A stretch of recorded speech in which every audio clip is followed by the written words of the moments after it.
Agora, esta noite, quero que você abra comigo o 3º capítulo de Daniel. Neste momento, Nabucodonosor era o rei da Babilônia, e ele era o maior de todos os reis, provavelmente, que já viveram.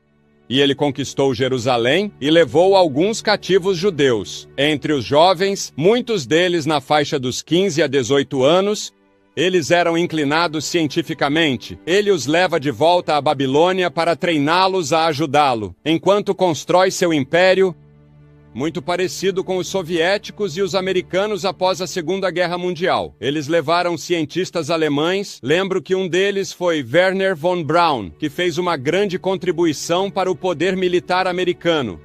E eu me lembro de ter sentado com Wernher von Braun antes de ele morrer. Estávamos em um banquete no Hotel Century Plaza em Los Angeles, e minha esposa e eu estávamos na mesa com ele.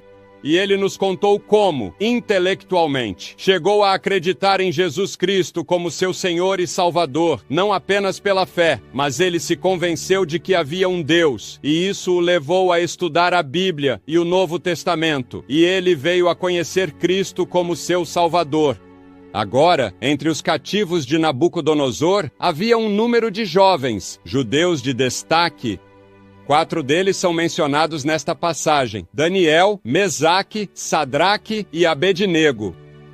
E eles eram disciplinados em todos os aspectos dos babilônios para que pudessem ajudar, enquanto Nabucodonosor expandia seu império para se tornar o maior império do mundo na época.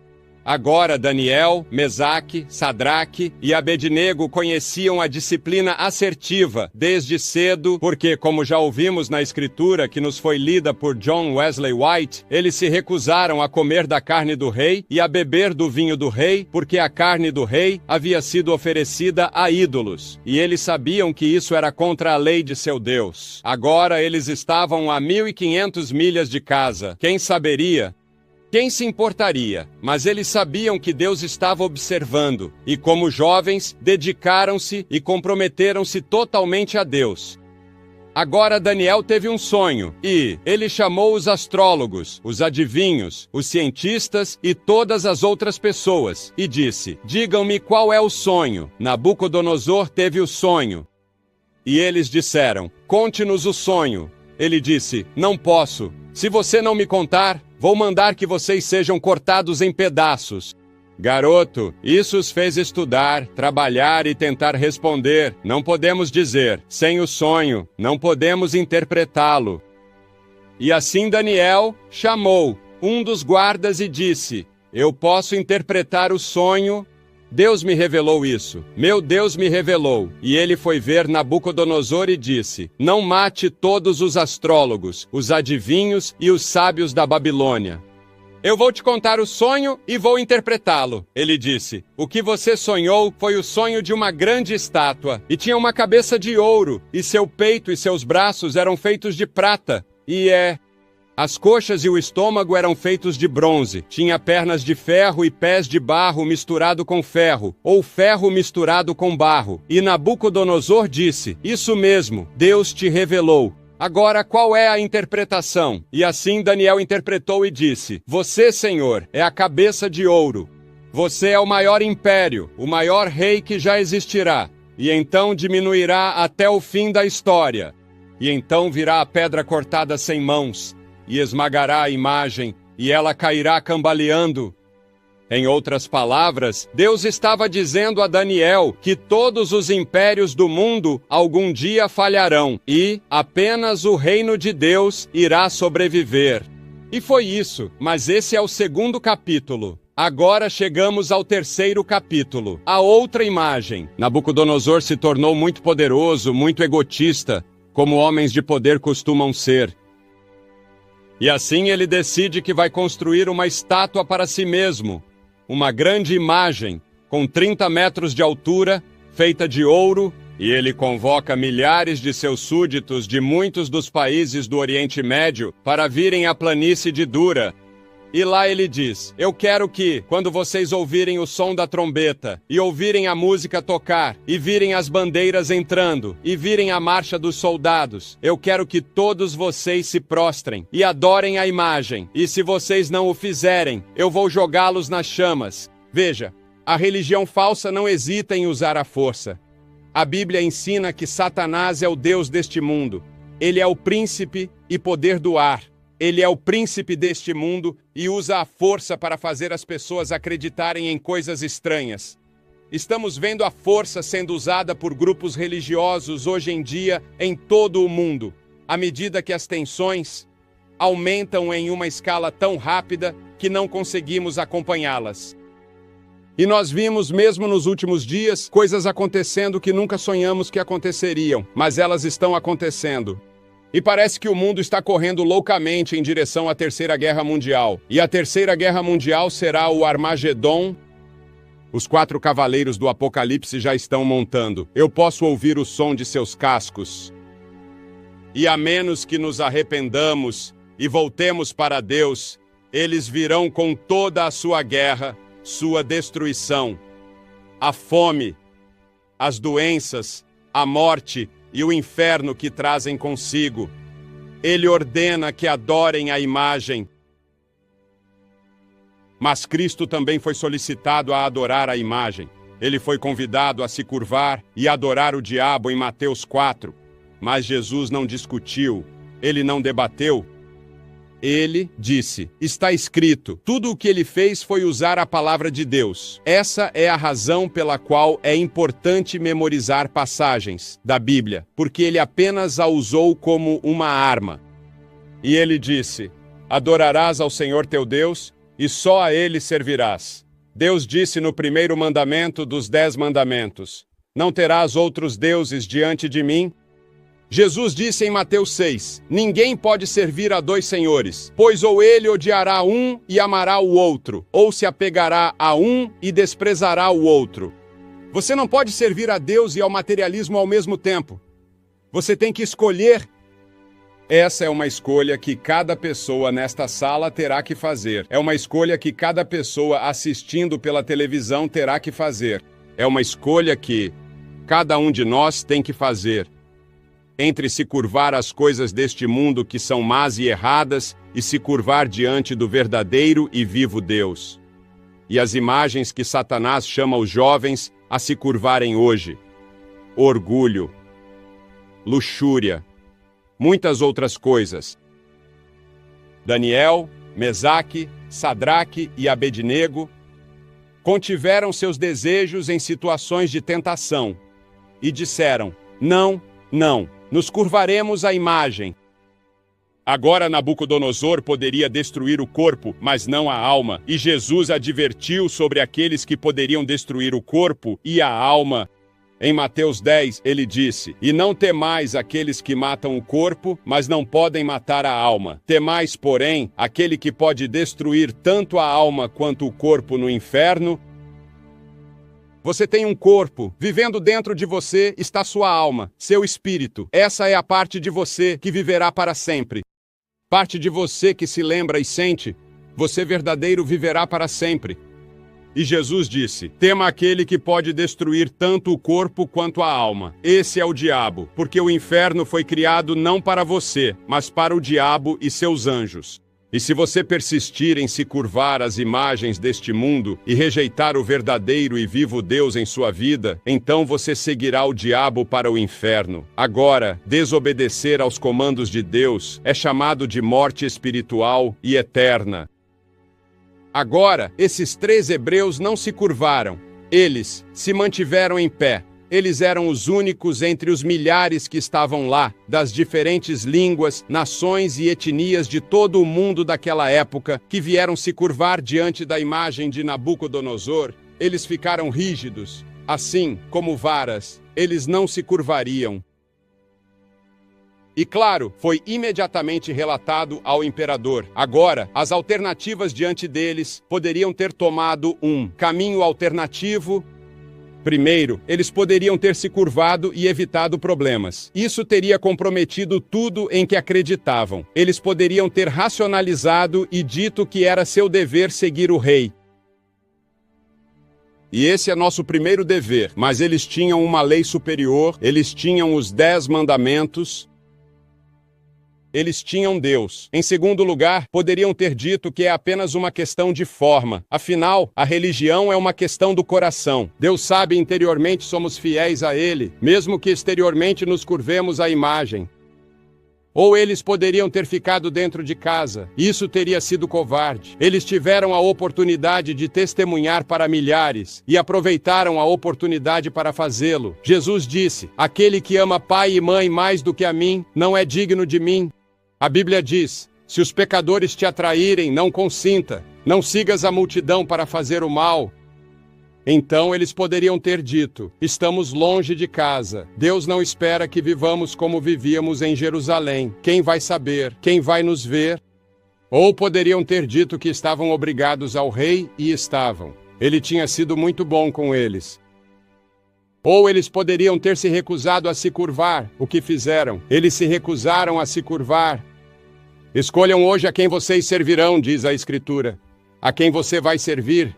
O verdadeiro e o Deus vivo. Ou você vai servir a essas coisas que o diabo traz em seu caminho, as imagens que ele coloca para você se curvar, para você ceder. A decisão não poderia ser adiada. Eles tinham que tomar uma decisão. Então, quando os arautos anunciaram, quando o anúncio foi feito, eles tinham que tomar uma decisão, assim como alguns de vocês terão que tomar uma decisão esta noite. Você não pode adiar. Aquele que endurece o coração, sendo muitas vezes repreendido, será cortado de repente, e isso sem remédio. Deus diz: meu espírito não contenderá para sempre com o homem. Chega um ponto além do qual você pode ir em que é muito difícil voltar. E esta noite, para muitos de vocês, esta é a noite da decisão. É sim ou não? Você diz: bem, pode ser, talvez. Alguns de vocês tentarão ficar em cima do muro e viver em ambos os mundos, mas Deus não permite isso. Jesus não fará concessões com você. Ele não tornará as coisas mais fáceis para você. Ele não diminuirá seus padrões. Se ele tivesse diminuído seus padrões, não teria ido para a cruz. Mas ele foi para a cruz, morreu e derramou seu sangue por nossos pecados. Ele ressuscitou dos mortos. Ele voltará para governar este mundo algum dia. O plano do Evangelho está todo preparado. E Deus diz que você precisa se arrepender. Você precisa recebê-lo pela fé. Você deve aceitar meu filho em seu coração como Senhor e Salvador. E deixe-o governar sua vida.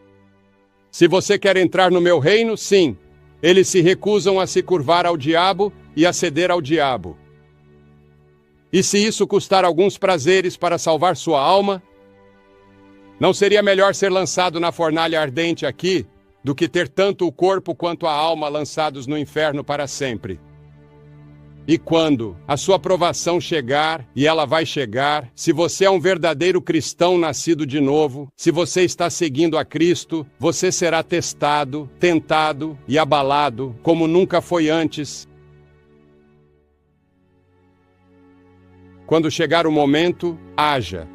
À luz da eternidade. Não julgue a situação pela ameaça do rei ou pelo calor da fornalha ardente, mas pelo Deus eterno e pela vida eterna que o aguarda. Não deixe que a música deste mundo o fascine. Não deixe que os tambores façam você marchar ao som dos tambores deste mundo. Marche ao som de outro tambor que o mundo não pode ouvir, o tambor do céu.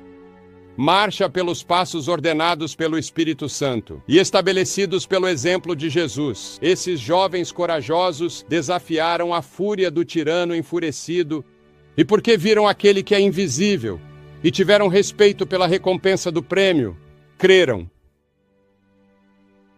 Mas o rei deu a eles outra chance. Agora, após esta vida, a Bíblia não promete que você terá outra chance. Em nenhum lugar da Bíblia eu encontro onde você terá uma segunda chance. No momento em que você morre, é isso. Mas o rei lhes deu outra chance. Ele lhes deu outra oportunidade. E eles responderam, uma resposta tremenda. Ó Nabucodonosor, disseram, não temos cuidado em responder-te a esta questão. Se for assim que o nosso Deus, a quem servimos, é capaz de nos livrar da fornalha ardente, então ele nos livrará de tuas mãos, ó rei. Mas se não, que fique sabendo, ó rei, que não serviremos aos teus deuses, nem adoraremos a imagem de ouro que você levantou. Eles não sabiam que Deus os livraria. Eles não se encolheram e disseram: imploramos, por favor, Nabucodonosor, não nos jogue na fornalha. Sua Majestade, não. Pense bem, Senhor, não podemos desobedecer a Deus, mas também não queremos desobedecer a você. E eles não disseram: vamos ter uma consulta e chegar a um acordo. E eles foram para essa terrível fornalha, e os homens que os jogaram lá foram queimados. Era assim que estava quente. Disseram a Deus: seja feita a tua vontade. E Deus diz: sê fiel até a morte, e eu te darei a coroa da vida. Foi somente após a decisão deles. Eles tomaram uma decisão. Depois que tomaram sua decisão, foi então que Deus interveio e os libertou. Ele diz: eis que estou convosco todos os dias. E quando você tiver problemas e dificuldades, ele diz: minha graça é suficiente para você. E então o rei olhou para a fornalha, recuando o máximo que podia para não ser queimado. Ele olhou para dentro e ficou surpreso com o que viu. O que ele viu? Ele disse: eu vejo 4 homens. E a forma do quarto é como o Filho de Deus. 3 homens haviam sido lançados. Eles deveriam ter se tornado nada além de cinzas. Estavam amarrados. Mas ele vê 4 homens. E o quarto é semelhante ao Filho de Deus. Deus havia enviado seu anjo ali, ou era o próprio Filho de Deus que havia vindo? Deus está com seu povo na fornalha ardente. Ele está com seu povo em tempos de tentação, dificuldade e provação. Nada nos separará do amor de Deus, dizem as Escrituras. Eles não têm ferimentos. O Senhor te preservará. Ele preservará a tua alma, pois os olhos do Senhor estão sobre os justos, e seus ouvidos estão abertos às suas orações. Mas o rosto do Senhor está contra aqueles que fazem o mal. E quem é que pode prejudicá-los se vocês forem seguidores do que é bom? A maneira como eles entraram na fornalha ardente, venham, autocontrolados, alegres. Cristo estava com eles. Deus estava com eles. Suas amarras se soltaram. E quando o rei ordenou que fossem tirados, eles saíram andando retos como um bastão, com a cabeça erguida. Nem um fio de cabelo de suas cabeças foi chamuscado. Suas roupas, eles entraram totalmente vestidos. Suas roupas não tinham nem mesmo o cheiro de fumaça. E o rei se inclinou diante deles, e ele disse: seu Deus é o verdadeiro e o Deus vivo. E ele ordenou que todos os sábios, os adivinhos e os caldeus fossem lançados naquela fornalha. E então ele ordenou que aquela multidão se curvasse diante do verdadeiro e vivo Deus. E ele destruiu a imagem que havia construído. E isso mudou a Babilônia porque 3 jovens ousaram ficar sozinhos, ousaram morrer. Ousou encarar a morte de frente e dizer: eu creio, foi isso que Jesus Cristo fez. Ele ficou diante da cruz. A cruz seria no dia seguinte. E naquela noite em Getsêmani, ele se ajoelhou com seus discípulos e orou a noite toda.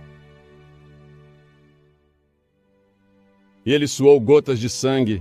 E ele disse: Senhor, a seu Pai, meu Pai, não a minha vontade, mas a tua seja feita. Se não há outra maneira de salvar a raça humana, se não há outra maneira de salvar Bill, Jim, Suzy e Mary. Lá em 1983, eu irei para a cruz. Eles merecem a morte. Quebraram a lei, merecem o julgamento e merecem o inferno. Mas se você quiser, e se for a sua vontade, eu irei e tomarei o inferno e o julgamento deles em seu lugar. Então ele saiu no dia seguinte, colocaram uma coroa de espinhos nele. Aqui estava ele, o Filho de Deus com 72 mil anjos, com espadas desembainhadas, prontos para vir e livrá-lo e varrer este planeta inteiro para fora da existência. Ele disse: não, eu os amo. E então ele pegou aquela cruz nas costas e cambaleou depois que o espancaram, e suas costas estavam sangrando, e puxaram sua barba, e seu rosto estava sangrando. E eles o levaram ao monte Golgota, e lá colocaram um cravo em cada mão, e um cravo em seus pés, e uma lança em seu lado. E ele ficou pendurado na cruz nu, diante de uma multidão de pessoas gritando e berrando para ele. E ele ficou lá por você e por mim. Ele suportou tudo sozinho naquela cruz por você, para que você pudesse ter a vida eterna. Ele suportou o forno do inferno por você, para que você pudesse ser perdoado de seus pecados, e quando você morrer, ir para o céu e ter paz e alegria aqui e agora, e ter Cristo com você através do Espírito Santo. Agora, todos os dias, você não precisa viver um minuto sozinho. Cada problema, cada dificuldade que você enfrenta, Ele está lá. Ele te ajuda a decidir com quem você vai se casar, ou qual será a sua vocação, ou como será a sua vida.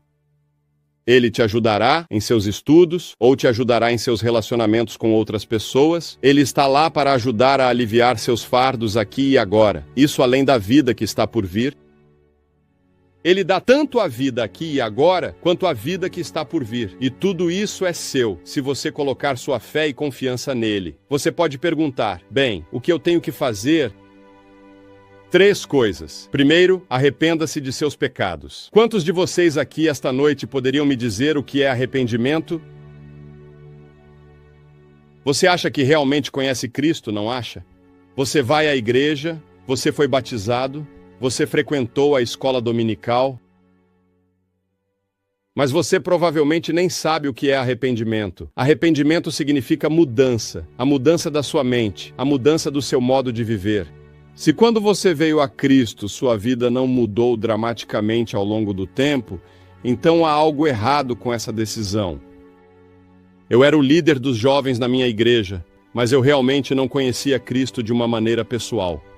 E uma noite eu o encontrei. Ele me encontrou e mudou minha vida completamente. E era um Billy Graham totalmente diferente do que apenas ia à igreja, liderava os jovens e dizia aos mais velhos da igreja que eu acreditava em todo o catecismo e acreditava em todas aquelas coisas. Eu acreditei neles com minha cabeça, mas não com meu coração. Minha vontade não havia sido rendida à vontade de Jesus Cristo. E então, a segunda coisa é que pela fé você o recebe. A palavra fé significa compromisso. Ouvimos essa palavra esta noite, compromisso. Isso significa que você se rende totalmente pelo resto de sua vida a Jesus Cristo, não apenas como seu Salvador, mas como seu Senhor. Você entrega sua vida pessoal, seu corpo, sua mente, tudo a Ele. E então, em terceiro lugar, você está disposto a obedecê-lo, segui-lo e servi-lo. 3 coisas. Arrependa-se, acredite. E a palavra acreditar é onde tropeçamos, porque acreditamos com nossas mentes. Mas estou falando sobre crer com tudo o que você tem, entregando tudo a Ele e, em seguida, obedecendo-o, custe o que custar. O mundo ou a fornalha, qual será?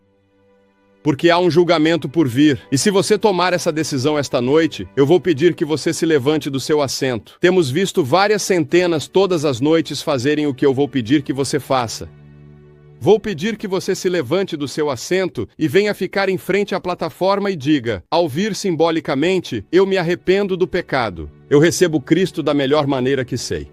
Eu o seguirei com a ajuda dele.